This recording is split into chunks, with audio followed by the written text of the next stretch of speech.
I begin with the name of Allah, who is very kind and merciful. Assalamu alaikum, this is Pakistan News, and you are watching Pakistan. The IMF approved about $1.2 billion in funding for Pakistan, including a $1 billion under the main loan facility and $200 million under a climate sustainability facility, a sign of approval for recent economic and climate resilience reforms. The disbursement lifts the total funds released to roughly $3.3 billion under the ongoing IMF program. The move boosted investor sentiment, with the stock market reaching record highs. The benchmark index hit an all-time peak. On the occasion of International Anti-Corruption Day, December 9th, Prime Minister Shehbaz Sharif reaffirmed the government's commitment to eliminating corruption and enhancing institutional transparency. Meanwhile, a lawyers' convention in Lahore strongly rejected the recent constitutional amendments, the 26th and 27th, calling them defaced changes that undermine judicial independence. In the province of Punjab, goods transporters launched a province-wide wheel jam strike in response to the newly introduced Motor Vehicle Ordinance 2025, which they say imposes excessive fines and penalties. The strike has caused significant disruptions in the movement of goods and public transport, affecting businesses and ordinary commuters alike.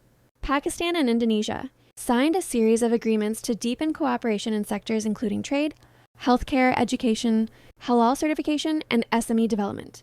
Among the deals, mutual recognition of higher education credentials and scholarships for Pakistani students under an Indonesian aid scholarships program in the southwestern city of Quetta in Balochistan.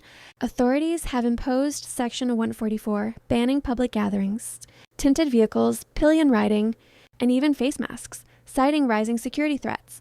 The restrictions will remain in force until December 27, 2025, with heavy enforcement by police, levies, and Frontier Corps, reflecting a serious security clampdown. The IMF funding and favorable market reaction signal that Pakistan may be making headway in stabilizing its economy and gaining investor confidence, though the country will need to maintain reforms and prudent fiscal policy to sustain gains. The anti-corruption rhetoric and emphasis on institutional reforms could reflect growing pressure for transparency and accountability, but the judicial amendment controversy suggests tensions remain between branches of government. The transport strike and widespread unrest in some provinces highlight social and economic strains. Citizens and business owners are reacting strongly to policies they view as burdensome. Diplomatic outreach, exemplified by agreements with Indonesia, shows Pakistan is seeking to diversify its partnerships and deepen regional cooperation, especially in trade, education, and halal certified good.